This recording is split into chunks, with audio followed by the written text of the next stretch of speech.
Welcome to Crimson Clues, where shadows hide secrets and silence reveals the truth. Every story is a puzzle, and every clue takes you closer to the answer. Subscribe now, join the hunt, and let the mystery begin. Chapter 1. Arrival at Ivy Manor. The automobile wove its way through the small country path, which was thick with brambles and closed in on each side like verdant walls. Tommy Beresford smiled at his wife as she stared excitedly through the windscreen, her nose almost touching the glass. "Really, Tuppence," he remarked, chuckling. "One might think you'd never been invited to a country house before." Tuppence responded without turning away from the window. "The Hawthorns are supposed to be terrifyingly mysterious, you know. Lady Hawthorn hasn't been seen in London society in 3 years, and there are strange stories surrounding her brother." "What kind of strange stories?" Tommy inquired, but he suspected he already knew what was coming. Tuppence had the terrible habit of collecting gossip like other women do porcelain figurines. "Oh, the normal kind of thing. Strange lights in the windows at nighttime, servants disappearing without warning, and talk of a family curse involving Ivy." She looked at him with bright, naughty eyes. "Doesn't it sound perfectly thrilling?" Tommy moaned. "My dear girl, we're supposed to have a relaxing weekend in the countryside. Please try not to imagine mysteries where none exist." "But Tommy, mysteries are far more interesting than calm and quiet." Before Tommy could answer with a fitting retort, the motorc vehicle rounded a final corner, and Ivy Manor came into view. Both husband and wife went speechless at the spectacle that greeted them. The house was indeed sprawling, as their host had warned, but it was the ivy that captured one's attention immediately. Great cascades of dark green vine covered practically every inch of the graystone walls, cascading like a verdant waterfall from the slate roof to the ground. The ivy was so thick in some areas that it completely concealed the windows, giving the menorah an almost organic aspect, as if it had sprung from the ground rather than being erected on it. Ancient oak trees towered overhead, their gnarled branches casting shifting shadows across the circular driveway. The total impression was both beautiful and somewhat unnerving, like stumbling into an enchanted woodland from a fairy tale. "Good heavens," Tommy muttered. "I begin to see what you mean about mysterious." The front door opened as their automobile came to a halt, and Lord Hawthorn emerged to greet them. He was a tall, skinny man in his 50s, with prematurely gray hair and intelligent gray eyes that appeared to absorb everything at once. His smile was warm, but something about his demeanor suggested a carefully maintained politeness rather than genuine comfort. "Mr. and Mrs. Beresford," he said, approaching them with outstretched hands. "How delighted we are to have you here at last. I do hope the journey wasn't too tiresome." "Not at all," Tommy said, firmly shaking his host's hand. "The countryside is particularly lovely this time of year." "Indeed it is," Lord Hawthorn agreed. His attention seemed to flip briefly to the ivy-covered walls. "My wife is waiting inside. She has been looking forward to meeting you both." They were led into the entrance hall, a large room with dark oak paneling and a magnificent staircase that curved gracefully to the upper levels. Lady Hawthorn waited for them there, a small woman with delicate features and prematurely silver hair swept into an exquisite chin. She was probably 45, but her manner of dress and careful demeanor made it difficult to say with precision. "Mrs. Beresford," Lady Hawthorn exclaimed warmly, clasping Tuppence's hands in both her own. "I cannot tell you how pleased I am that you could join us. Country living can be so peaceful, and I admit I've been craving exciting discussion." There was something about Lady Hawthorn's tone that struck Tuppence as curiously forced, as though the woman were making a conscious attempt to appear joyful. Her hands, too, were rather cold, despite the warmth of her greeting. "The pleasure is entirely ours, Lady Hawthorn," Tuppence said, with genuine warmth. "Your home is absolutely enchanting." "The ivy is rather overwhelming, I'm afraid," Lady Hawthorn said with a nervous laugh. "My husband constantly threatens to have it trimmed back, but we never seem to get around to it. It's been there for many generations, almost like a member of the family."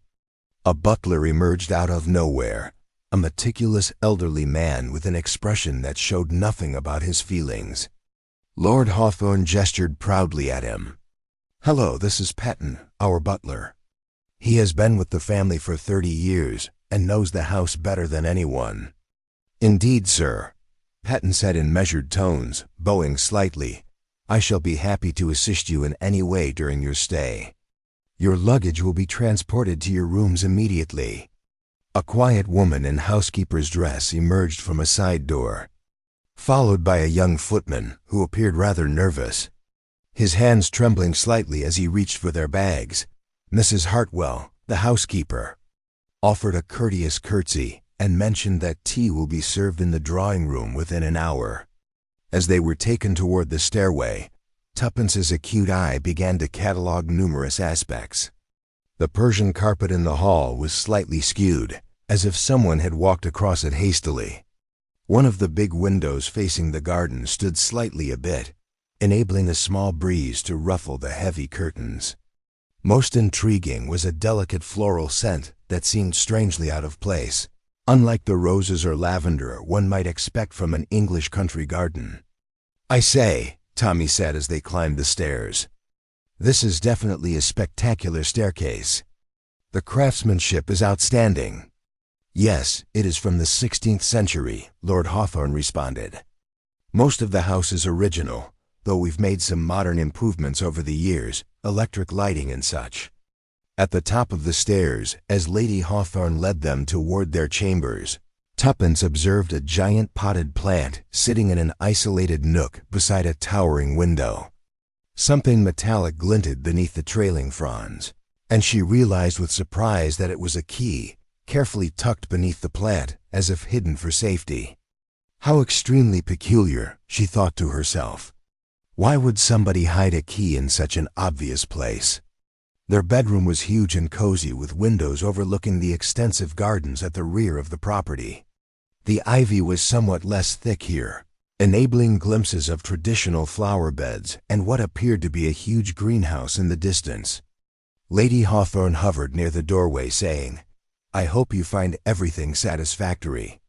Dinner will be served at 8, and we're expecting several extra people to come throughout the afternoon. Nothing too formal, I assure you."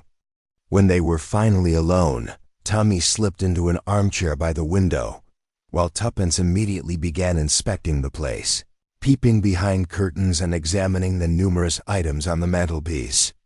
"Really, Tuppence," Tommy remarked with exasperation, "we haven't been here 20 minutes, and you're already treating the place like a crime scene." "Don't be absurd," she said absently, dragging her finger across the ledge. "I'm simply being observant. Didn't you notice how nervous Lady Hawthorne seemed? And that young footman looked absolutely terrified. Perhaps he is new to service." "Perhaps," Tuppence mused, moving to observe the vista from the window. "Perhaps there's something in this house that puts everyone on edge."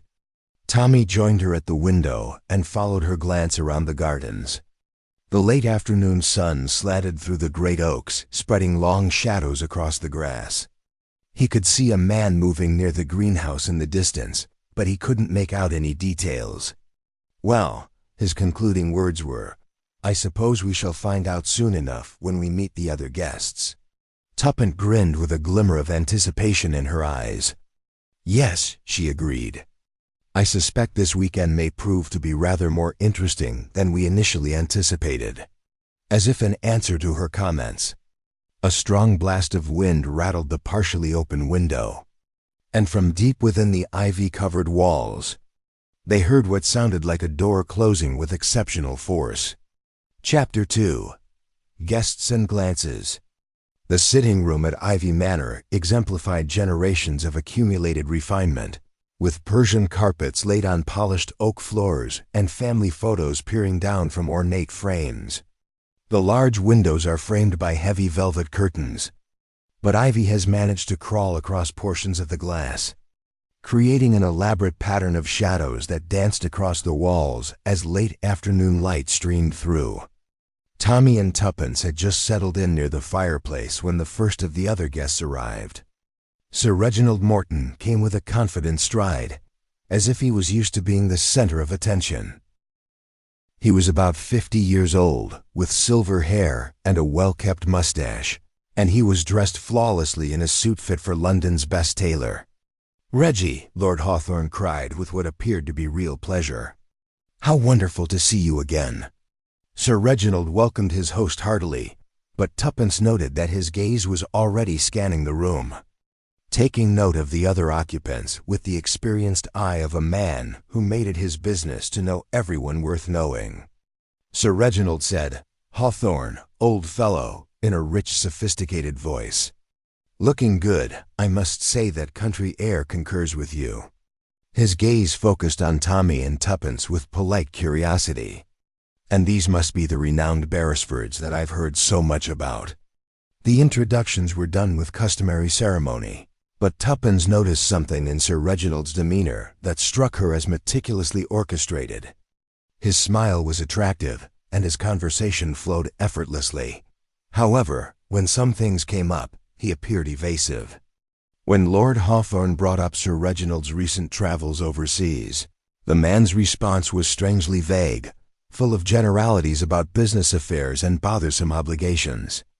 Before Tuppence could continue their observation, Mrs. Hartwell announced the arrival of Miss Clara Fenwick. The young woman who arrived was about 28, with mousy brown hair and an air of continual anxiousness that showed in her habit of twisting her fists together when she spoke.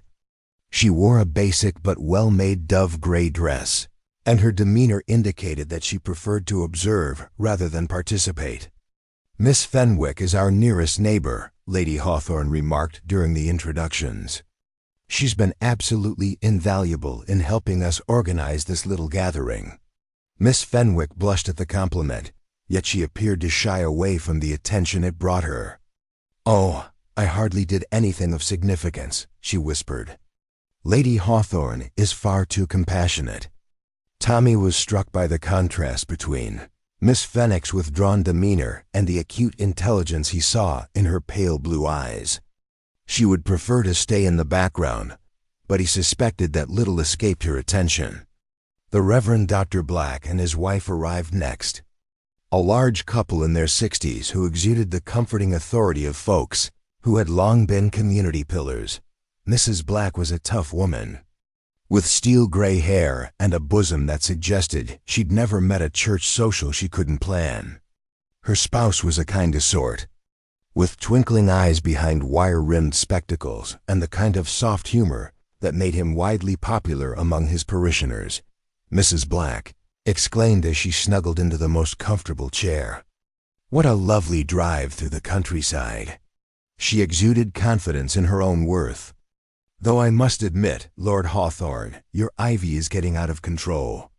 Surely it cannot be good for the stonework." Lord Hawthorne's smile turned slightly strained. "Yes, everyone tells me. We must act quickly to address the situation." Tuppence saw Lord and Lady Hawthorne's brief perusal at this suggestion and saved it for later consideration. Dr. Lionel Hayes proved to be one of the more intriguing arrivals. A skinny, angular guy in his 40s, with wild gray hair and clothes that suggested he dressed more out of habit than consideration.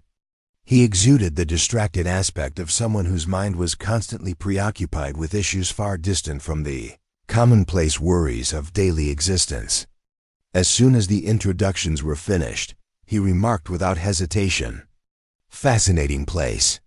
The majority of the construction dates from the 17th century. However, there are significant indications of far earlier foundations.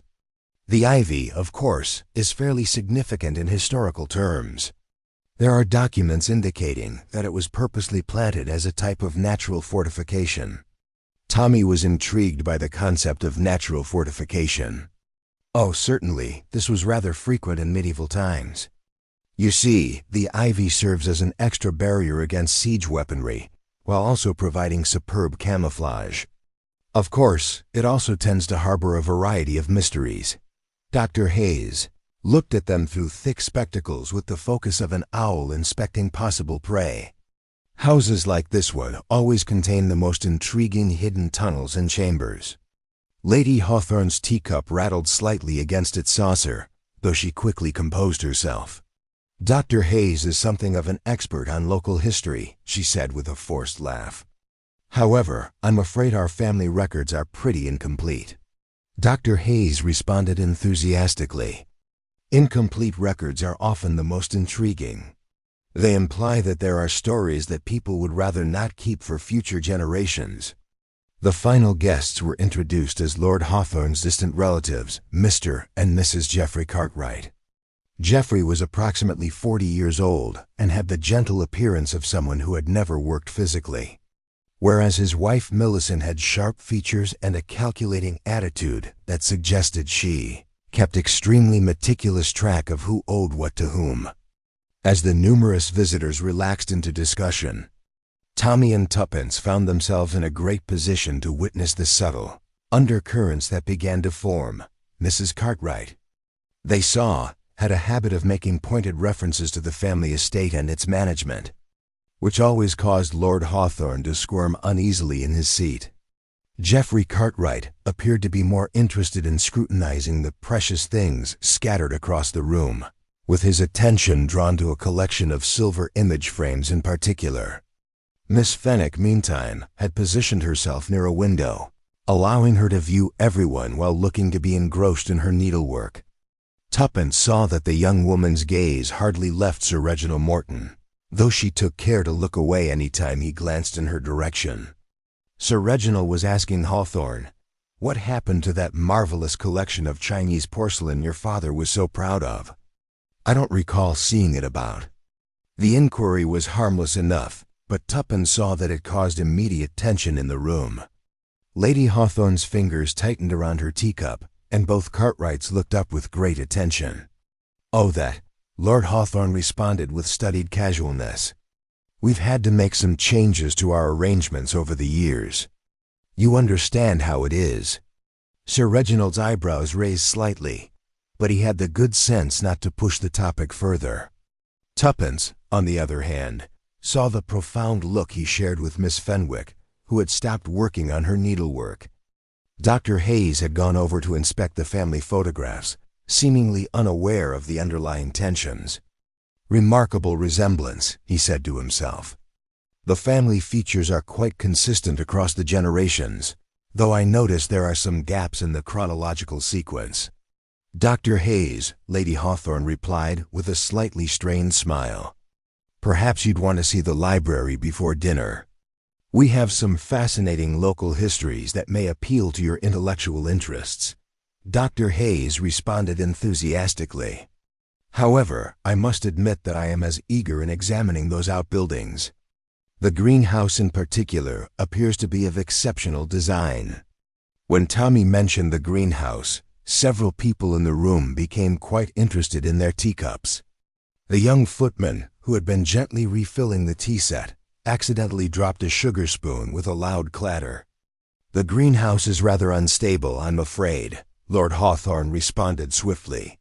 "We really can't have guests wandering about in potentially dangerous areas." Tuppence found herself collecting an ever-growing list of observations as the talk shifted back to more comfortable topics. Mrs. Cartwright kept staring at a certain stretch of ivy-covered wall seen through the drawing-room windows. The Reverend Black appeared unusually interested in the movements of the servants.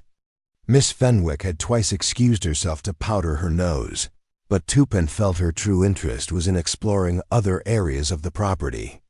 Most intriguingly, Sir Reginald Morton had managed to position himself near the doorway, where he could view not just the assembled visitors, but also anyone moving about in the corridor beyond. His pleasant conversation never wavered. Tuppence was confident that he was keeping track of everyone's whereabouts with the precision of a military strategist. "What do you make of our fellow guests?" Tommy mumbled to his wife during a gap in their discourse. Terence answered quietly, "I believe this weekend will be very interesting. Everyone appears to be monitoring everyone else. And I believe we've only scratched the surface of whatever secrets this place holds. Tommy followed her gaze to the ivy-covered windows, where the shadows became darker as nightfall approached. He heard footsteps on gravel in the distance, but when he looked closer, there was no one moving around the grounds. Yes, he agreed gently. I suppose you're correct. Chapter 3. A Mysterious Message. The guests had scattered to their own rooms to prepare for supper when the unusual episode occurred. Tuppence was seated at the dressing table, pinning up her hair with the assistance of a small hand mirror when she heard the light tap at their bedroom door. "Come in," she said, figuring it was one of the staff bringing fresh towels or some other domestic problem. Instead, the timid young footman emerged, his face flushed with embarrassment and worry. In his quivering palms, he held a little silver salver on which a cream-colored envelope sat. "He begged your sorry, ma'am, but this came for you just now." The boy who brought it said it was really urgent. Tuppence accepted the package with curiosity, seeing that her name was written in elegant but unusual hand. The footman remained for a minute, as if he wanted to say something more, but then decided against it and left with an awkward bow. Tommy stepped from the adjoining changing room and adjusted his evening tie. "What's all that about?" he asked, noticing the envelope in his wife's hands. "I haven't the faintest idea," Tuppence answered, gently opening the letter. Inside was a single sheet of quality writing paper, and upon it, scrawled in the same elegant calligraphy, was a single statement that made her eyebrows rise in surprise.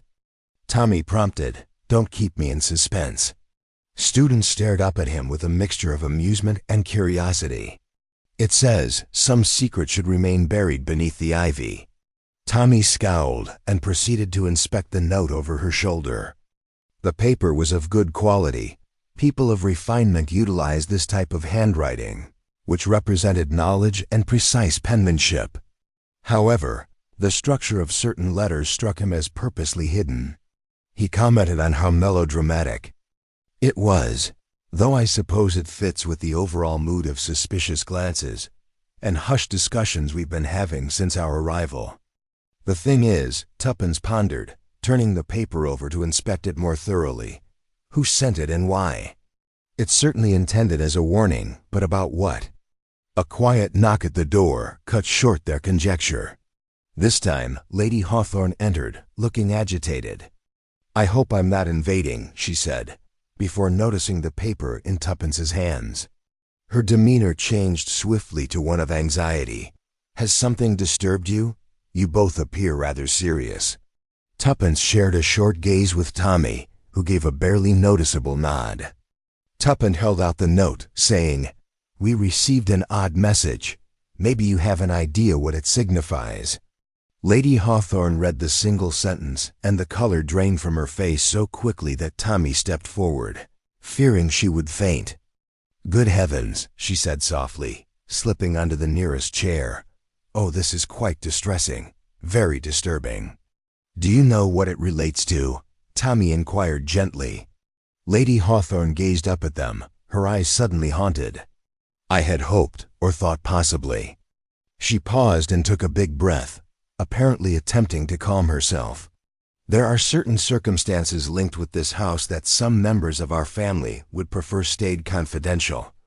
Do you understand the old scandals? Nothing criminal, of course, but something that can be quite harmful to one's social reputation. Do you suppose someone is threatening to reveal these secrets?" Tuppence asked with sympathy.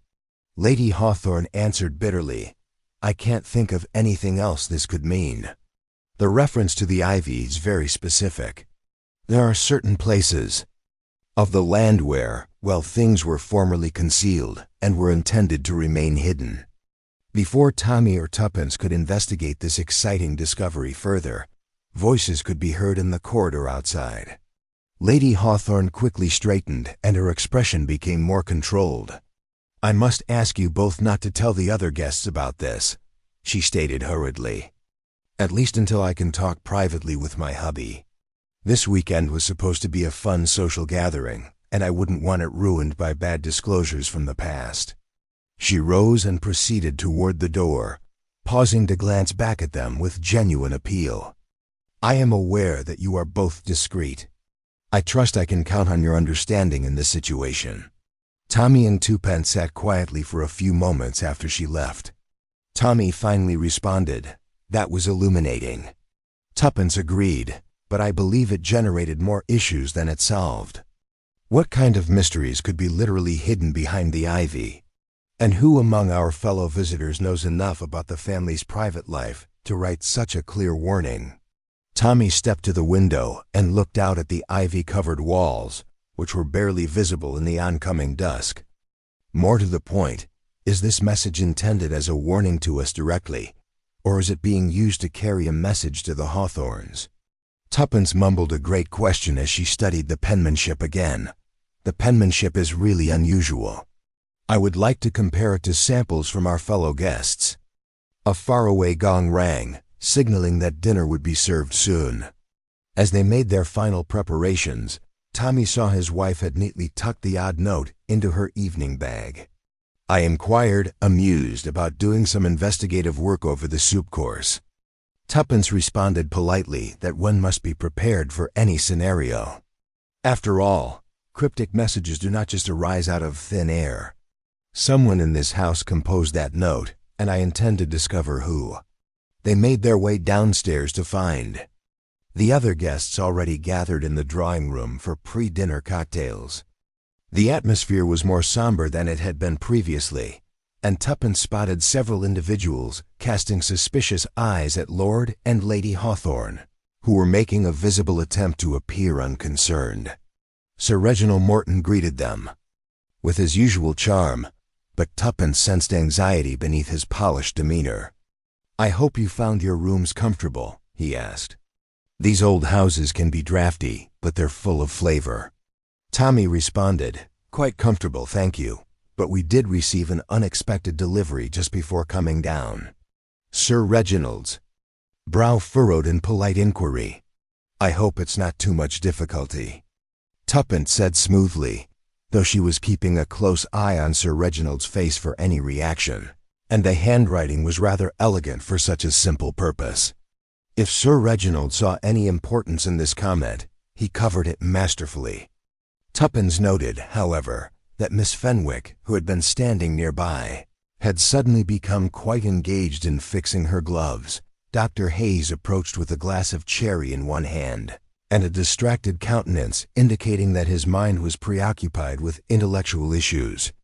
"Fascinating evening light," he said, gazing out the windows at the final rays of sunset pouring through the ivy.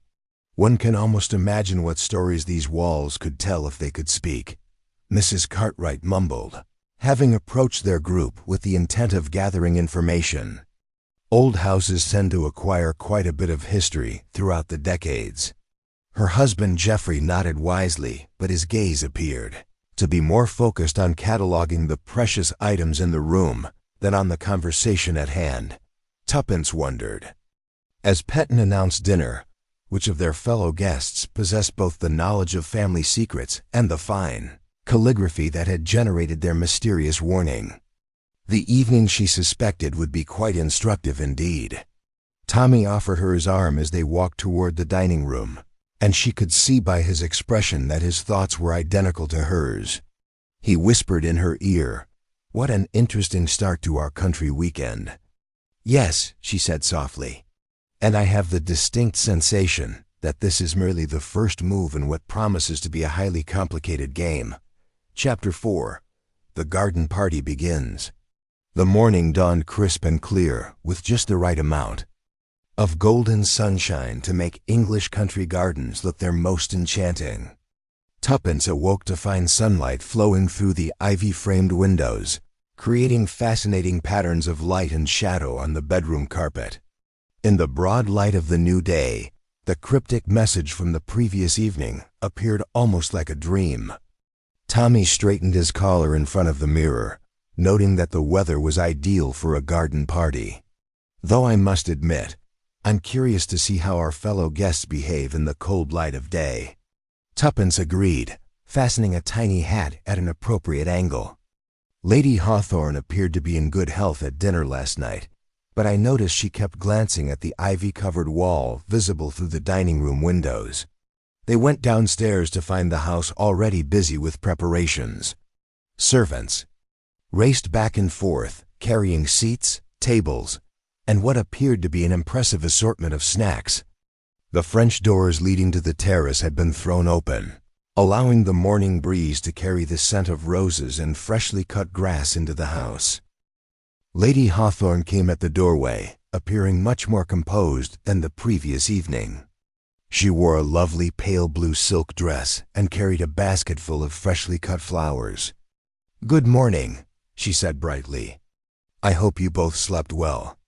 We are experiencing the most beautiful weather for our small gathering." "Perfectly, thank you," Tuppence replied. "Is there anything we can do to help with the preparations?" "It was very kind of you to offer, but everything is in order. Perhaps you'd like to take a stroll in the gardens before the other visitors arrive. The morning light enhances their appearance."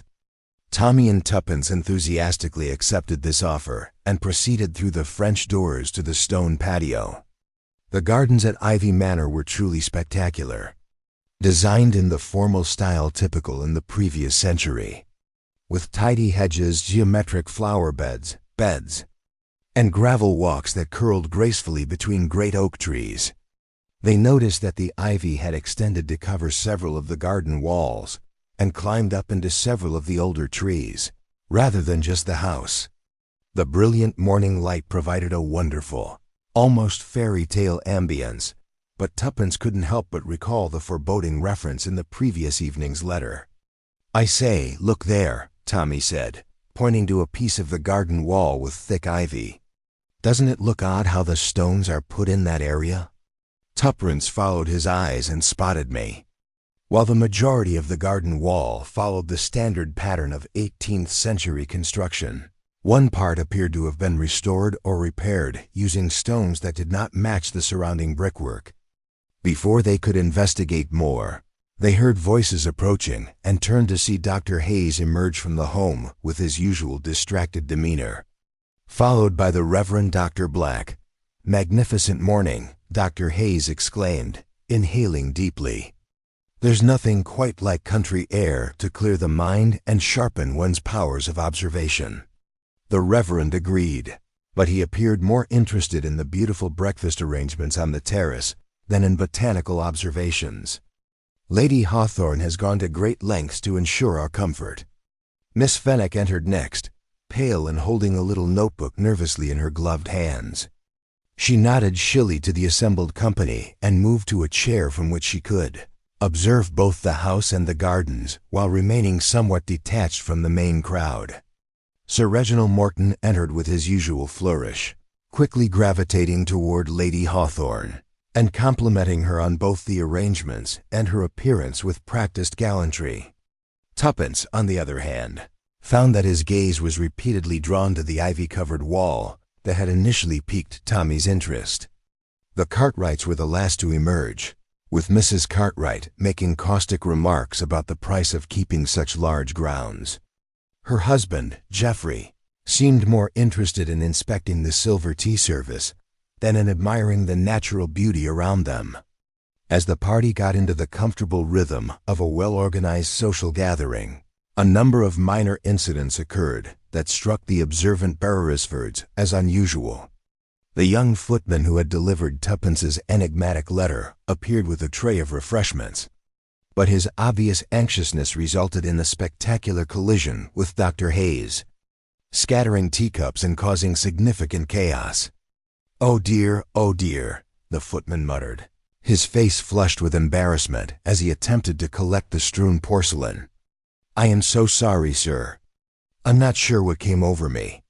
Dr. Hayes, to his credit, was wonderfully philosophical about the event, though Tuppence saw that he seemed more concerned with the footman's discomfort than the damage to his clothing. "Think nothing of it, my boy," the scholar remarked gently. "Accidents will happen, though you appear to be out of sorts today. Perhaps you aren't quite feeling it." The footman's irritation grew with this inquiry, and he went hastily, leaving Petton to supervise the cleanup with his usual thoroughness. Shortly after this incident, Mrs. Cartwright was able to engage Miss Fenwick in a private conversation near the rose garden. Tommy and Tuppence could see the exchange from their position near the breakfast table, but they couldn't hear what was said. Whatever Mrs. Cartwright was saying, it clearly caused Miss Fenwick great distress, as the young woman's already pale complexion turned positively ashen. "I wonder what that's about," Tuppence said to her husband. Before Tommy could respond, their attention was drawn to a minor commotion near the ivy-covered section of garden wall. Sir Reginald had apparently decided to investigate the climbing roses that grew there.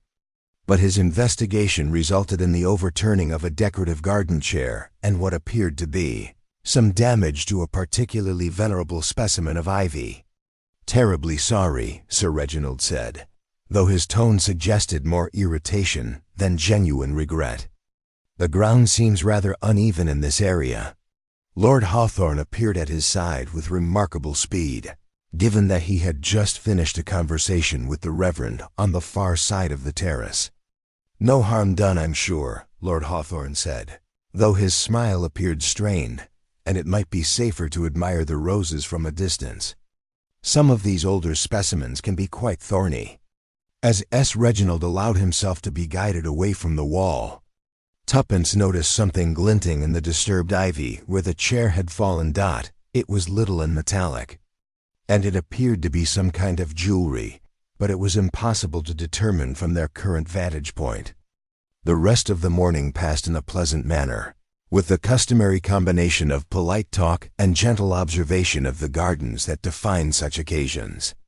However, Tommy and Tuppence became increasingly conscious of the tensions that seemed to ripple beneath the surface of the social pleasantries. Miss Fenwick continued to cast uneasy looks at the house, as if expecting an unexpected interruption. Mrs. Cartwright made numerous sharp comments regarding family responsibility and the correct handling of inherited property. Dr. Hayes had begun what appeared to be a systematic examination of the various ivy-covered surfaces, taking notes in a small leather journal and carrying the air of a man conducting serious research. As the sun rose higher and the morning approached noon, Lady Hawthorne announced that lunch would be served shortly on the terrace, taking advantage of the lovely weather. The guests began to approach the house, conversing amicably about the different charms of country living. Tuppence then spotted the parasol. It was upturned beside one of the gravel walks, its ivory handle shining in the sunlight. She was convinced it had not been there earlier in the morning, and its placement seemed curiously planned, as if it had been placed there on purpose rather than dropped by accident. "Tommy," she replied quietly, "look there. Do you see the parasol?" Tommy followed her eyes and grimaced. Wasn't Miss Fenwick carrying something similar earlier? "I think she was. But how did it get to be lying there?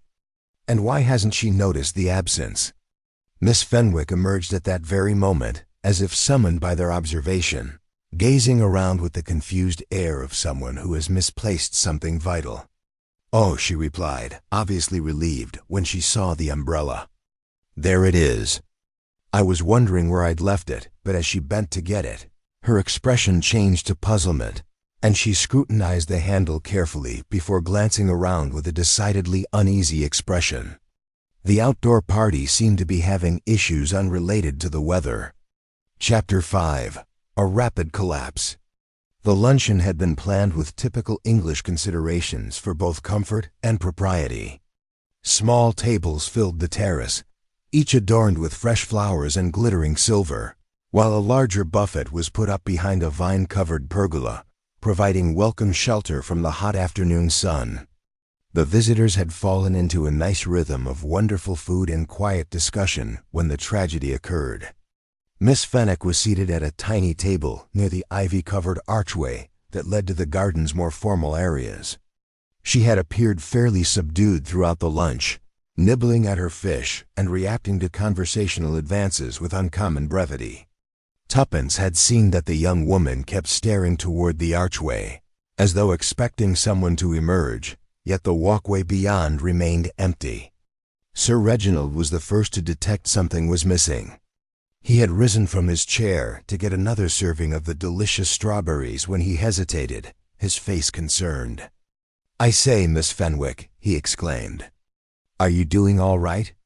You appear rather pallid." Miss Fenwick turned toward him with apparent effort, her face having taken on an ominous grayish hue. She opened her mouth as if to respond, but no words came out. Instead, she rocked gently in her chair, one hand going for her throat. She began, "I don't feel," and her words dissolved into a strangled gasp. What occurred next transpired with the terrifying clarity that can accompany a catastrophe. Miss Fenwick stood from her chair, took a single wobbly step toward the archway, and then collapsed completely, landing down among the flagstones with a horrible thud that silenced the assembled crowd. For a minute, no one moved. Then mayhem broke out as numerous individuals rushed toward the fallen woman, their voices causing a chorus of worry and uncertainty. "Good heavens!" screamed Mrs. Black, rising so quickly that she toppled her water glass. "Someone fetch a doctor!" screamed out Mrs. Cartwright. Though Dr. Hayes was already kneeling by Miss Fenwick, his intellectual tone replaced by one of professional concern. "Stand back, please," Dr. Hayes demanded with unexpected firmness. "Give her some air." Tommy had moved quickly to Miss Fenwick's side, his military background aiding him well in the moment. While Dr. Hayes examined the unconscious woman, Tommy's eyes swept the surrounding area with the methodical thoroughness of someone used to gathering evidence quickly. Miss Fenwick's upturned chair attracted his eye right away. It lay on its side near the archway, surrounded by the contents of her small purse, a handkerchief, a few pennies, and what looked to be a small silver locket. More importantly, there were clear footprints in the soft dirt beside the flagstone path, indicating that someone had recently walked through the garden bed that bordered the archway. "Is she breathing?" Lady Hawthorne inquired nervously, lingering at the rim of the circle that had formed around the fallen woman. "Yes, but her pulse is pretty erratic," Dr. Hayes said, pressing his fingers against Miss Fenwick's wrist. "We must immediately take her indoors and send her to a qualified physician." Tuppence, who had been viewing from a distance, discovered something that puzzled her. She couldn't find the delicate silver butterfly brooch she remembered seeing fastened to Miss Fenwick's frock at breakfast. She was certain of this feature because she had noticed the careful craftsmanship earlier that morning. "Tommy," she murmured quietly, "the brooch she wore this morning is gone." Tommy's gaze sharpened, and he began a more thorough inspection of the region, while the others were preoccupied with arranging Miss Fenwick's transfer to the home. The search yielded results nearly instantly. The butterfly brooch lay partially covered beneath a trailing vine near the archway, glinting in a ray of sunlight, its pin bent as if pulled out with force. As Lord Hawthorne and the footman tenderly raised Miss Fenwick to carry her indoors, Tommy surreptitiously removed the brooch and wrapped it in his handkerchief before anybody else noticed. The remaining visitors followed a tiny procession into the house. Their earlier joyous attitude had completely vanished. Dr. Hayes continued his examination in the drawing room, while Lady Hawthorne instructed Peyton to call the village physician. "Is she showing any indications of illness recently?" Dr. Hayes questioned about the gathered company. "Any complaints about feeling ill or dizzy spells?" The responses were uniformly negative. Miss Fenwick had appeared completely fine, if a little apprehensive, throughout the morning's events. "Most unusual," Dr. Hayes muttered, checking her pulse once more. "Her breathing is getting more normal, which is good." Nonetheless, the first fall was rather dramatic. Sir Reginald had positioned himself near the windows facing the terrace, his normal laid-back demeanor replaced by something strangely attentive, according to Tuppence. The Cartwrights clustered toward the hearth, chatting quietly as if they were discussing important topics. The Reverend and Mrs. Black had dropped into chairs near Miss Fenwick's improvised sickbed, offering to help in any way they could with the Christian kindness that was characteristic of their profession. While everyone's attention was drawn to the unconscious woman, Tuppence saw another element that struck her as significant. She could see from the drawing room windows that someone had been near Miss Fenwick's lunch table. The tablecloth was slightly skewed, and her water glass, which had been nearly full when she collapsed, appeared to be empty. "Tommy," she muttered, pulling her husband away. "Check out her table. Someone has been there since we stepped inside." Tommy returned her eyes and nodded solemnly. "Most fascinating, however I believe any proof has already been carefully deleted." Miss Fenwick's gentle sigh interrupted their peaceful discourse as she appeared to recover consciousness. Dr. Hayes immediately bent over her and spoke in soft, supportive tones. "Can Miss Fenwick hear me? You're safe now." The young woman's eyelids flickered open, and she gazed around with apparent perplexity. "What happened?" she said faintly. "I remember feeling strange, and then you collapsed during lunch," Dr. Hayes explained gently. "But you'll be just fine. The local doctor should be here shortly." Miss Fenwick strained to sit up, her eyes darting over the room as if looking for something. "My brooch," she replied abruptly, her voice becoming stronger. "I was wearing my mother's butterfly brooch." "Where is it?" The query elicited an uncomfortable hush from the gathering visitors. Tommy finally took a step forward and produced the handkerchief-wrapped brooch from his pocket. "I found this near where you fell," he said gently. "It appears the pin was damaged, probably when you collapsed." Miss Fenwick accepted the brooch with shaking hands and examined it carefully. Her attitude, however, indicated that she found something unsettling about its state, other than the obvious damage to the clasp. "This is very strange," she said, more to herself than to the others. "I secured it very carefully this morning, and the pin was completely secure." The implications of her observation hung in the air like a silent accusation. Tommy and Tuppence exchanged a thoughtful look, both realizing that Miss Fenwick's collapse might not have been the simple instance of sudden illness that it first appeared to be.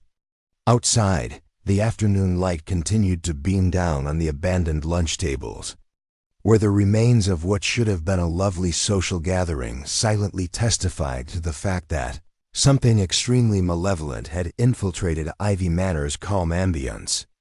Chapter 6. Secrets of the Greenhouse. Dr. Thornbury, the local physician, arrived within an hour and diagnosed Miss Fenwick with nervous weariness. Though he privately conceded to Dr. Hayes that certain elements of her condition baffled him greatly, Mrs. Hartwell, the housekeeper, assigned her to one of the guest bedrooms and advised her to relax and be quiet. After dealing with the immediate problem, the other visitors were left at a loss. The joyous spirit of the outdoor party had vanished. Tommy and Tuppence took advantage of the chance to further explore the grounds, allegedly to get some fresh air, but in reality to find answers to the growing list of concerns presented by Miss Fenwick's fall. Tuppence suggested we start with that greenhouse as they walked nonchalantly away from the house. Dr. Hayes appeared particularly interested in it yesterday, and Lord Hawthorne was rather keen to discourage further inquiry. The greenhouse was some distance from the main home, partially hidden by a grove of ancient oak trees, and accessible via a meandering gravel walk that had seen better days. As they neared, Tommy saw that the structure was remarkable, being much larger and more intricate than what one would expect from a regular country home. "Good Lord," he whispered as they drew nearer. "It's about the size of a conservatory at Kew Gardens." The building was mostly made of wrought iron and glass, but much of the latter had become filthy with age and was concealed by creeping vines. Several panes were shattered or missing entirely, giving the structure an appearance of gentle neglect that felt weirdly out of place with the generally well-kept surroundings. Tuppence tried the door and discovered it was unlocked, although it opened with a protesting shriek of rusted hinges that made both of them wince. "So much for a discreet investigation," Tommy remarked. "Riley, the inside of the greenhouse was a revelation. Whatever its initial purpose, It was obvious that it had not been utilized for normal horticulture in many years. Instead, the space has been transformed into something resembling a storage room and private study. Tables lined the walls, covered in papers, books, and what appeared to be various types of scientific gear. How remarkable! Tuppence gasped as they moved to investigate a collection of leather-bound ledgers in one corner. These looked to be estate records, yet they date back decades. Tommy found something similarly intriguing. On the opposite side of the greenhouse, a big cabinet secured by what had once been a strong lock stood partially open, its contents in disorder. He announced that someone had lately been here. The marks on the metal indicate that this lock was forced, albeit not very skillfully. Inside the cabinet, they discovered a plethora of documents that shed light on the Hawthorne family's private activities. There were letters from the previous generation, financial records indicating that the estate had faced significant difficulties in recent years, and most intriguingly, what appeared to be correspondence relating to specific archaeological investigations conducted on the property. "Listen to this," Tuppence said, reading from one of the letters. "It's from Professor Wilmington and was dated 3 years ago. He explains, the excavation beneath the east wall has yielded significant results. However, given the sensitivity of the discovery, I propose that all documents be kept totally confidential until we can determine the best course of action." "Archaeological findings," Tommy remarked. "That would certainly explain Dr. Hayes's interest in the property, but what sort of discovery would require such secrecy?" Their investigation was interrupted by the sound of footfall on the gravel path outside. Tommy swiftly closed the cabinet, and Tuppence quickly replaced the letters she had been inspecting. They had hardly managed to strike a casual attitude when Sir Reginald Morton stepped in the doorway. "Ah," he replied with his usual easy demeanor, yet his eyes were sharp as they took in the sight. "I see I'm not the only one who found the greenhouse appealing. Isn't this a remarkable structure?" Tommy replied evenly. "We were enjoying the architecture, which I believe was Victorian in style." Sir Reginald agreed, entering into the space with the air of someone doing his own research, "though I believe it has undergone different changes over the years. The Hawthornes have always had unusual interests." Tuppence saw that Sir Reginald's gaze lingered, notably on the pushed cabinet, though he made no direct comment about its state. Instead, he began inspecting some of the documents on the tables with what appeared to be casual attention, though his movements struck her as disturbingly deliberate. "Are you particularly interested in Bott, Sir Reginald?" she inquired innocently. "Not especially," he conceded, his laugh appearing strained. "I must admit that I've always been interested about the family's many undertakings over the years. Old friends, you know, have an interest in such things." They heard voices approaching from the direction of the house, and through the dirty windows they could see Mrs. Cartwright making her way down the walk, obviously engaged in an animated conversation with someone who remained out of sight. Sir Reginald's face suddenly changed to one of courteous worry. "Maybe we should return to the house," he said. "I wouldn't want our host to think we were taking improper liberties with their property." As they exited the greenhouse, they spotted Mrs. Cartwright, who appeared embarrassed, and the frightened young footman who had given Tuppence's enigmatic message. "Oh," Mrs. Cartwright responded, clearly surprised. "I didn't expect to see anyone here. I just thought I'd take a closer look at the gardens." Meanwhile, the footman turned pale when he saw the three of them emerge from the greenhouse. He had a little bundle of what appeared to be correspondence in his hands, and his manner suggested that he had been caught in a significant act of impropriety. Jenkins was just delivering some papers that had been misplaced, Mrs. Cartwright stated, with more emphasis than seemed necessary. "Nothing of any importance, I'm sure." The young man nodded vigorously, despite his apparent inability to speak. He hurriedly bowed and returned to the home, leaving the four of them standing in an awkward quiet. "Well," Sir Reginald concluded, "I suppose we should all return to the house. Poor Miss Fenwick will be wondering how she's progressing." As they returned along the gravel path, Tommy and Tuppence found themselves slightly behind the others, allowing for quiet conversation. Tuppence whispered something quite insightful. "It appears that we are not the only ones who are interested in the contents of that greenhouse." Tommy responded, "Did you notice the soil disturbance near that back corner? Someone has been doing a lot of digging, especially recently. Archaeological investigation, do you think?" "Possibly, but I feel there is more to it than just intellectual interest. The letter we obtained indicates that whatever was discovered 3 years ago is still creating significant concern among certain members of the household." As they approached the house, Tuppence noticed a ribbon wrapped around one of the rose bush near the terrace. Its brilliant blue color contrasts sharply with the green foliage. She retrieved it surreptitiously as they passed, observing that it appeared to be made of exquisite silk and had been torn from whatever garment it had originally been attached to. The afternoon was proving to be extremely productive in terms of gathering intriguing evidence, while the significance of their numerous discoveries remained enigmatic.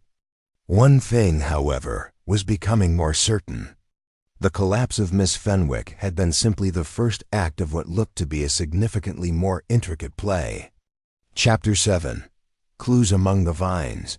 The late afternoon sun cast long shadows across Ivy Manor's gardens as Tommy and Tuppence made their way to the ground's more secluded corners.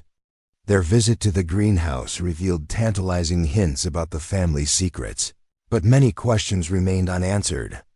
The unusual archaeological discoveries, the forced cabinet, and the other dubious acts they had witnessed all necessitated additional inquiry. Tuppence suggested they look closer at that portion of garden wall as they strolled casually past the formal flower beds. "You saw this morning how strangely the masonry was organized in the section covered with the thickest ivy." Tommy nodded, looking back at the house to verify they weren't being watched. "Exactly right. And given what we've heard about excavations behind the east wall, I expect that area will be the most informative." The location in question was somewhat separated from the main gardens, accessed via a small walk that went between dense vegetation and ancient oak trees. The ivy was allowed to grow freely here, creating lush green curtains that hid most of the underlying construction. As they neared, Tommy noted that the ground had recently been disturbed, with areas of earth that appeared to have been dug up and quickly refilled. Someone had been very busy, he noted, kneeling to investigate a part where the earth was substantially darker than the surrounding region. This digging occurred within the last few days, I should emphasize. Tuppence began a systematic examination of the ivy-covered wall, pulling back the thick vines to reveal the stonework beneath. Her efforts were soon rewarded by the discovery of what appeared to be a small alcove, partially concealed by the vegetation and containing something that made her call out with excitement, "Tommy, look at this." She had discovered a narrow hole in the wall that was definitely fake and contained a collection of artifacts that had been purposefully placed there. There were many pieces of jewelry, including what appeared to be an exquisite gold locket, a small leather-bound notebook, and most importantly, a shredded piece of fabric that matched the expensive blue silk ribbon she had discovered earlier on the rosebush. Tommy joined her investigation of these findings, his expression becoming more attentive as he scrutinized each object. The notebook was especially intriguing, as it appeared to contain a record of various financial transactions, all written in a neat, precise hand that seemed vaguely familiar. "Good heavens," he whispered, reading through the entries. "These appear to be records from some kind of blackmail campaign. Take a look at the quantities and dates." The records were certainly intriguing, detailing large sums of money alongside initials that could correspond to various members of the house party. Most disturbing were several recent entries that mentioned final payment and silence assured, both of which had distinctly ominous implications. Their inquiry was cut short by the sound of approaching footsteps, followed by voices they recognized as belonging to Dr. Hayes and the Reverend Dr. Black. Tommy and Tuppence swiftly disguised their discovery and took a step back from the wall. adopting an innocent garden exploration attitude. "Ah, there you are," Dr. Hayes said as he approached, his wild gray hair even more ruffled than usual.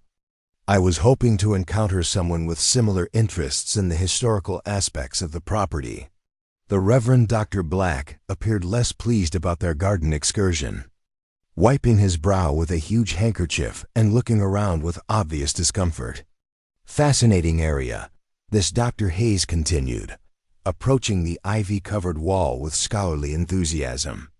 "I've been looking through the family documents, and there are some quite interesting references to previous construction projects that took place in this very region." "What kind of construction project?" Tuppence expressed carefully regulated interest. "Well, that's where it becomes rather mysterious," Dr. Hayes replied, pulling aside some of the ivy to examine the stonework. "The records refer to a special repository built in the 18th century to house items of particular family significance. But there is no indication of what those items were, or whether the repository still exists." Throughout the conversation, Reverend Dr. Black became increasingly agitated, shifting his weight from foot to foot and casting nervous glances at the house. "Perhaps we shouldn't be disturbing the vegetation," he remarked, clearly anxious. Lord Hawthorne was quite clear about certain areas being potentially dangerous, Dr. Hayes stated dismissively. "Nonsense, my dear fellow. A little scholarly research never hurt anyone.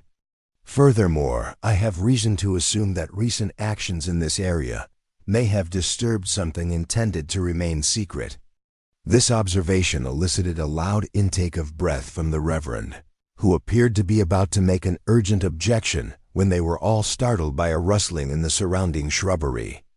Someone was approaching through the bush, moving with obvious stealth, but failing to evade detection. Geoffrey Cartwright came from behind a giant rhododendron bush, appearing untidy and holding what looked to be a tiny spade. When he saw the assembled company, his face showed a mixture of embarrassment and alarm, implying that he had been engaged in activities he preferred to keep private. "Oh," he stammered, trying to hide the spade behind his back. "I hadn't realized anyone else was there. I was just hunting for my wife's jewelry. She thought she had dropped it somewhere in this area." The explanation was so clearly false that it elicited an uncomfortable silence from the group. Dr. Hayes gave Geoffrey a penetrating stare typically reserved for particularly interesting archaeological specimens, whereas Reverend Dr. Black appeared torn between clerical charity and obvious suspicion. Tommy, meanwhile, had noticed something that made his heart race. Geoffrey's hands were covered in fresh scratches, and the mud on his clothing suggested he'd been doing something far more strenuous than looking for a misplaced earring. More significantly, there were traces of what appeared to be the same dark soil they had observed in the disturbed areas around the wall. "Any luck with the search?" Tuppence inquired pleasantly, though her eyes were sharp as they took in Geoffrey's disheveled appearance. "No, unfortunately," Geoffrey replied, clearly relieved at being offered a graceful exit from his awkward situation. "Perhaps it will turn up elsewhere. These things usually do, don't they?" As he hurried away toward the house, the remaining members of the group exchanged meaningful glances. It was becoming increasingly clear that several people had compelling interests in this particular section of the grounds, and that those interests might not be entirely innocent in nature. Dr. Hayes resumed his examination of the ivy-covered wall with renewed zeal, though he appeared to avoid the area where Tommy and Tuppence had made their discoveries. Meanwhile, the Reverend Dr. Black maintained a high level of nervousness, glancing frequently toward the house, as if expecting an unwelcome interruption. Tuppence said quietly to her husband, "I think we've gathered enough information for one afternoon. Maybe we should go back to the house and compare our observations." Tommy nodded in agreement, making a mental note of the exact location of their discoveries for future reference. The hidden alcove and its contents represented a significant step forward in their understanding of the mysterious events at Ivy Manor. but they would need to proceed with extreme caution to avoid informing the wrong people about their investigation. As they returned to the house, both husband and wife were acutely aware that they were being watched through several windows and that their afternoons' activities had not gone unnoticed by the other occupants of the manor. Chapter 8. Whispers in the Drawing Room. Evening had crept over Ivy Manor like a velvet curtain, and the drawing room sparkled with the warm light of countless lamps, casting dancing shadows across the oak-paneled walls. The guests had come for what Lady Hawthorne optimistically described as a peaceful evening of chat, but the atmosphere was far from calm. Miss Fenwick's dramatic collapse, along with the afternoon's other strange actions, had generated an undercurrent of unease that no amount of polite social practice could completely conceal. Tommy and Tuppence had cleverly placed themselves near the enormous fireplace, allowing them to view the other inhabitants of the room while looking to be engaged in friendly conversation. The afternoon's discoveries weighed hard on their minds, but they agreed that the evening might afford possibilities to gain new information by carefully observing their fellow guests. "The Reverend appears particularly agitated this evening," Tuppence murmured gently to her husband, seeing how Dr. Black kept staring at the windows facing the stretch of garden they had toured earlier. Indeed, the generally cheery priest was visibly uneasy, starting at unexpected sounds and contributing little to the overall debate. His wife had tried several times to engage him in parish-related discussions, but his responses had been preoccupied and brief. Mrs. Cartwright, meanwhile, had seated herself in a chair with a great view of the entire room, and Tommy noticed that she appeared to be taking mental notes on everyone's movements and conversations. When Sir Reginald took a brief break to stroll onto the terrace for fresh air, she quickly engaged Dr. Hayes in what appeared to be a heated discussion about family histories and the proper preservation of crucial documents. Mrs. Cartwright said emphatically, "What? A shame when old families lose track of their valuable papers. I've always felt that certain records should be preserved in secure settings, appropriately catalogued and safeguarded from unexpected incidents." Dr. Hayes, who had been studying one of the family portraits with scholarly interest, turned to face her with a sharpened gaze. "That's correct, Mrs. Cartwright. However, I discovered that some of the most interesting records are those that families desire to keep private.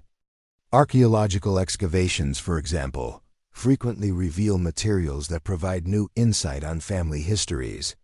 The exchange was cut short by the return of Sir Reginald, who seemed windblown and carried the perfume of evening air, as well as, if Tommy was not mistaken, a subtle aroma of newly disturbed earth. "Lovely evening," Sir Reginald exclaimed to the audience as a whole, but Tuppence saw that his shoes revealed muck, despite the fact that all of the main paths around the house were gravelled. Lord Hawthorne, who had been clearly attempting to retain his role as pleasant host, stood to offer refreshments, but his movement appeared strained, and his grin did not reach his eyes. Lady Hawthorne sat silently in her chair, hands folded on her lap, but her eyes kept darting to her husband, clearly concerned. Miss Fenwick appeared, pale but determined, and descended the main staircase with careful, measured steps. Mrs. Hartwell lingered anxiously behind her, evidently hesitant to have her patient join the company so soon after her breakdown. "My dearest Miss Fenwick," Lady Hawthorne exclaimed, quickly rising to assist her. "Are you confident you should be up and about?" Dr. Thornbury was particularly clear on the necessity of rest. Miss Fenwick said, "I'm feeling much better, thank you," but her voice included a tiny quiver that suggested her recovery was not as complete as she claimed. "I loathe being an invalid, so I thought some companionship could be helpful." She accepted a chair near the fire, and Tommy saw that she had positioned herself such that she could see everyone in the room while maintaining her back to the wall. Her demeanor suggested that she was apprehensive of her surroundings. Geoffrey Cartwright, who had changed his clothes since his muddy meeting in the garden, was especially concerned about Miss Fenwick's recovery. He approached her with concern, But Tuppence noticed that his queries seemed to be more concerned with what she might recall about the events leading up to her fall than with her current health. "Such a terrible experience," he replied, with seeming understanding. "I don't think you remember anything odd about the moments before you fell. Sometimes these episodes are triggered by unexpected shocks or unsettling sights." Miss Fenwick watched him with a piercing intelligence that belied her frail look. "Mr. Cartwright, you were really thoughtful in asking. Actually, I remember feeling something was off, though I can't quite pinpoint what it was. Maybe it will come back to me over time." Several others in the room reacted quickly and noticeably to this response. The Reverend Dr. Black dropped his teacup with a loud clatter, and Sir Reginald became quite concerned in fixing the window curtains. Most significantly, Geoffrey Cartwright's expression of concern briefly changed into one that resembled alarm. Dr. Hayes, who had been silently following these interactions, selected this moment to reveal his own discoveries. "I had a fascinating talk with young Jenkins, the footman, this afternoon. He appears to have been exploring the grounds without permission, and he claimed discovering some strange artifacts near the ancient garden wall." The stillness that followed the announcement was deep. Everyone in the room appeared frozen in place, as if Dr. Hayes had just reported the discovery of a body rather than some strange trinkets. Lady Hawthorne finally broke the stillness, her voice carefully controlled but with an underlying tone of tension. "I'm afraid Jenkins has a fairly busy imagination. These historic residences inspire a variety of fantastical legends among the crew." Perhaps Dr. Hayes agreed mildly, but the items he described sounded surprisingly similar to specific relics indicated in the family archives I've been examining. Items that were allegedly stored in secure conditions many years ago. Tommy and Tuppence exchanged significant glances, understanding that Dr. Hayes' seemingly casual comment had piqued the interest of several business members. The notepad they discovered in the hidden underwater cove did, in fact, include allusions to several expensive goods, and it became increasingly evident that those items were at the heart of the current conflicts. Miss Fenwick had been paying close attention to this exchange, and now she spoke with strength that astonished everyone. "I believe it's time for certain truths to be revealed. This afternoon, just before I fell, I noticed someone at the garden wall who had no business being there, evidently looking for something specific." Her announcement caused immediate chaos. Mrs. Cartwright began shouting loudly that such charges were completely inappropriate, while Geoffrey demanded to know exactly what Miss Fenwick believed she had witnessed. Sir Reginald came closer to the young woman, his genial demeanor transformed by something much more serious. "Miss Fenwick," he asked quietly, "are you confident you want to pursue this line of conversation? Sometimes it's better to let sleeping dogs lie, especially when the truth can be difficult for everyone involved." The threat, however delicately stated, was apparent. Tommy rose from his chair, his military bearing becoming more apparent, as Tuppence moved closer to Miss Fenwick. On the contrary, Tommy stated quietly, "I believe Miss Fenwick is correct. It's time for the truth to emerge." All of it. The evening's entertainment appeared to be about to take a dramatic turn. Chapter 9. The Culprit is Revealed. Tommy strode to the center of the drawing room with the serene assurance of a man used to commanding. The assembled guests fell silent, their various expressions of alarm, curiosity, and apprehension focused entirely upon him.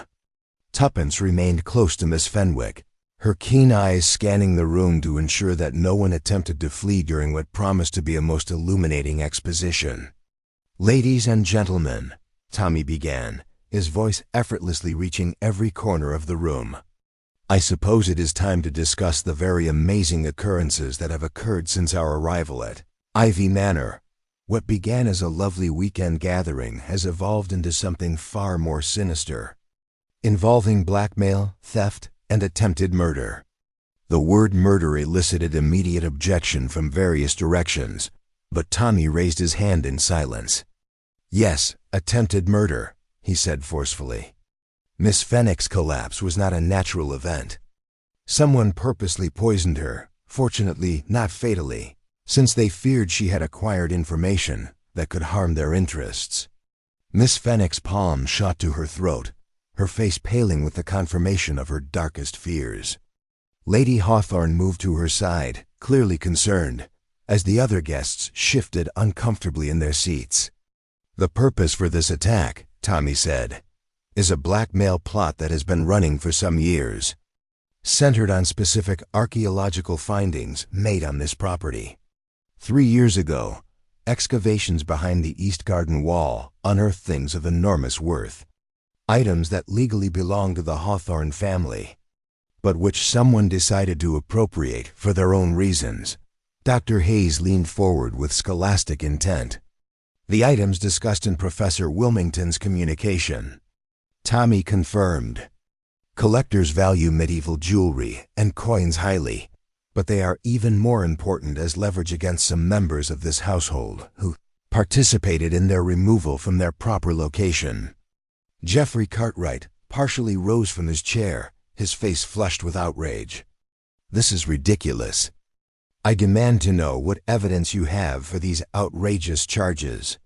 Tuppence spoke for the first time, displaying the small leather notepad they had located in the buried alcove. "Mr. Cartwright, do you mean this precise record of blackmail payments, which you wrote in your own distinctive hand?" The notebook's appearance created a buzz. Mrs. Cartwright exclaimed and rushed for her husband's arm, while several other guests leaned in to see the damaging document.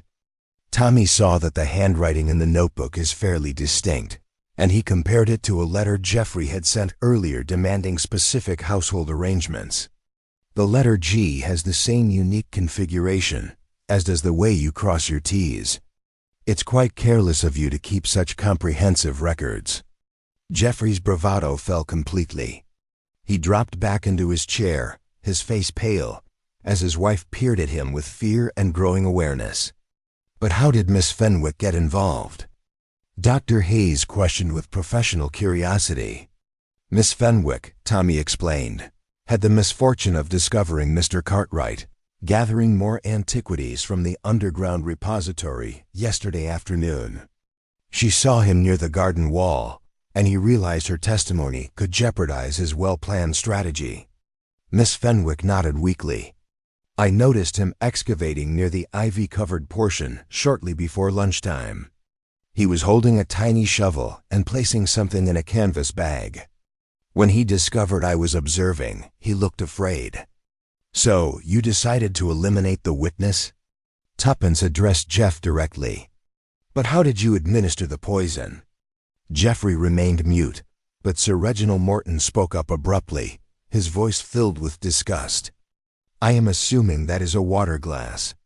I spotted you lurking near Miss Fenwick's table amid the chaos after she collapsed. You must have added something to a drink while everyone's attention was diverted." "Actually," Tommy corrected, "the poisoning occurred prior to the collapse. Mr. Cartwright had planned for this eventuality. He was aware that Miss Fenwick always carried a little tin of throat lozenges, as she had said during breakfast chat. During the garden party, he was able to replace one of her lozenges with one that had been infused with a mild but debilitating poison." The assembled company gasped in terror at the announcement. The procedure was both clever and brutal, ensuring that Miss Fenwick consumed the poison herself, giving the appearance of a natural collapse. But undoubtedly, the Reverend Dr. Black intervened. Such a scheme necessitated extensive preparation and knowledge of Miss Fenwick's routines. Tuppence agreed, which is why Mr. Cartwright requested the help of someone who was intimately familiar with the family routines and had access to the guests' personal possessions. All eyes were fixed on her, waiting for the identification of Geoffrey's accomplice. "Mrs. Hartwell, the housekeeper," Tuppence said, leading the woman in question to move back in protest. "No," Tommy replied gently. "Not Mrs. Hartwell. The accomplice is someone who has been working with Mr. Cartwright since the beginning. Someone who helps identify and remove the most valuable artifacts from the hidden repository." He paused theatrically, allowing the suspense to rise before delivering the last reveal. Sir Reginald Morton serves as the accomplice. The accusation struck the room like a lightning. Sir Reginald's carefully kept serenity snapped completely, his face contorted with wrath and desperation. "This is ridiculous," he snarled. "You have no proof whatsoever." "On the contrary," Tommy responded calmly. "We have ample proof." Tuppence discovered a blue silk ribbon trapped on the rosebush from the lining of your jacket, which had been torn while you were assisting Geoffrey in retrieving objects from the alcove. More crucially, the handwriting analysis of the blackmail record reveals two separate hands, the second of which corresponds to samples of your communication discovered in the greenhouse. Tuppence produced the torn ribbon and held it up to the original jacket, revealing the missing piece along the inner seam. "You and Geoffrey found the archaeological finds 3 years ago and decided to take the most precious pieces, utilizing your social contacts to sell them surreptitiously to private collectors. However, you needed to assure the continuing cooperation of other household members who may have witnessed the thefts. So you devised a complex blackmail plot to keep them silent." Sir Reginald's shoulders sagged in defeat. The evidence was overwhelming, and his aristocratic demeanor could not conceal the reality that he had been implicated in a complex criminal scheme. "Miss Fenwick threatened to reveal everything," he admitted finally. "She was overly observant and honest. We could not risk her testimony." "Fortunately," Tommy said, "your poisoning attempt failed, and justice will now take its proper course." As the full scale of the plot became obvious, the other guests sat startled, absorbing the news that their weekend hosts had been the victims of an extensive criminal scheme, carried out by people they had trusted as friends and family. The mystery of Ivy Manor had been solved, but the consequences would linger long after the final guest had left.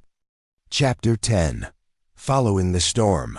The morning sun cast lengthy shadows across Ivy Manor's breakfast room, but the atmosphere was notably different from the anxious uncertainty of the previous days. Sir Reginald Morton and Geoffrey Cartwright had been apprehended by local police the night before, exposing their intricate criminal plan to the light of day. The remaining visitors sat around the polished mahogany table with the quiet demeanor of those who had observed something frightening and educational. Tommy buttered his toast with meticulous care while monitoring the subtle shifts in household dynamics. Lord Hawthorne, released from the weight of secrets and blackmail, appeared to have aged backwards by several years overnight. His wife had regained her natural vivacity, and even Jenkins, the timid young footman, moved about his tasks with greater confidence.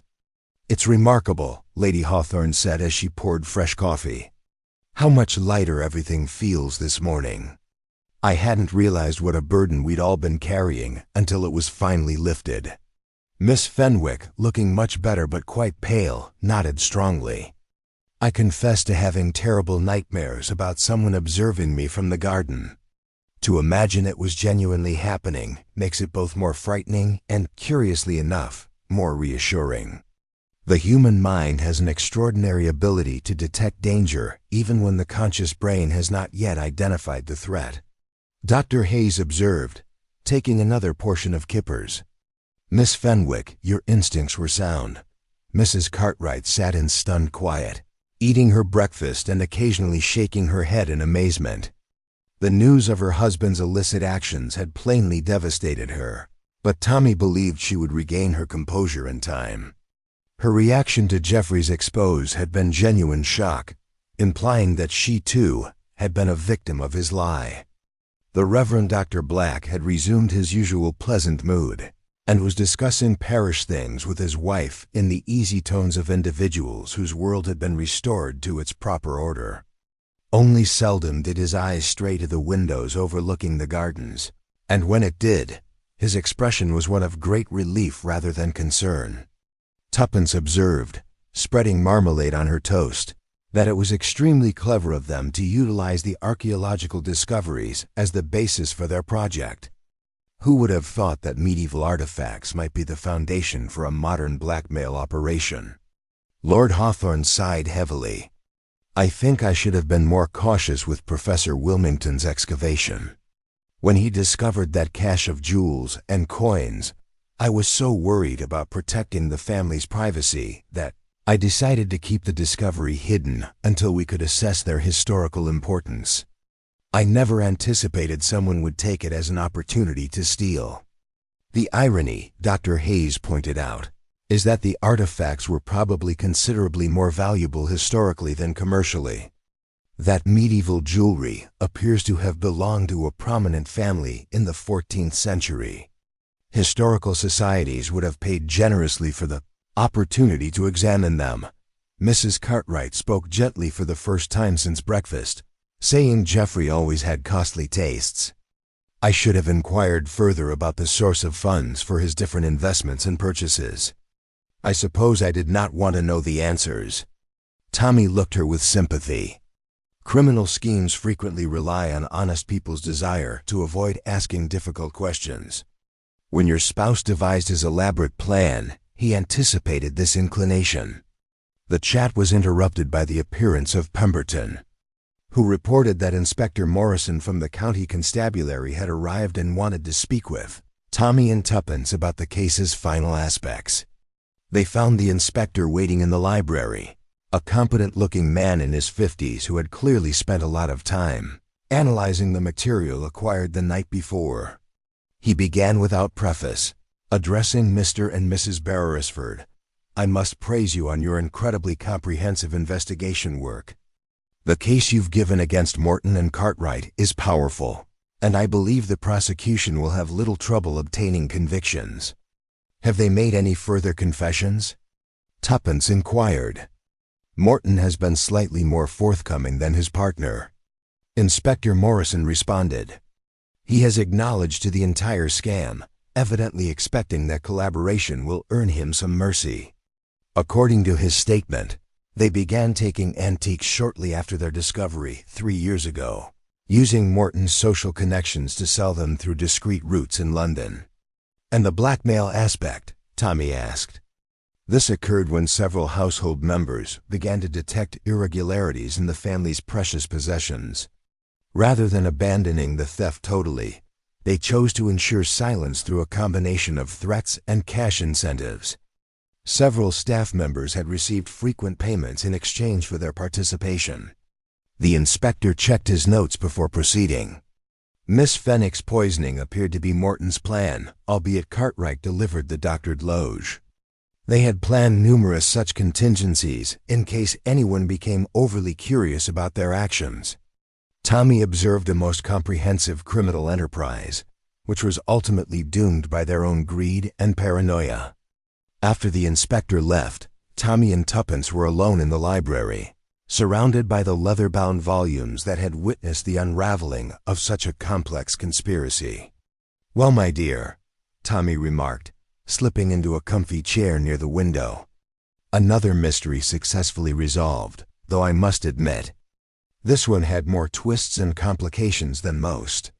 Tuppence moved to look at some of the family photographs that adorned the walls, her expression contemplative. "It's intriguing how the past and present intersected in this situation.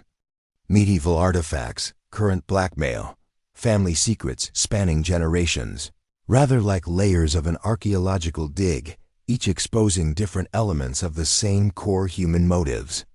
Tommy agreed on greed and fear, the twin engines that power so many illegal organizations, though I must acknowledge that the Hawthorns have demonstrated extraordinary tenacity throughout this experience. Lady Hawthorne arrived in the doorway, interrupting their thoughts with a warm smile and genuine gratitude.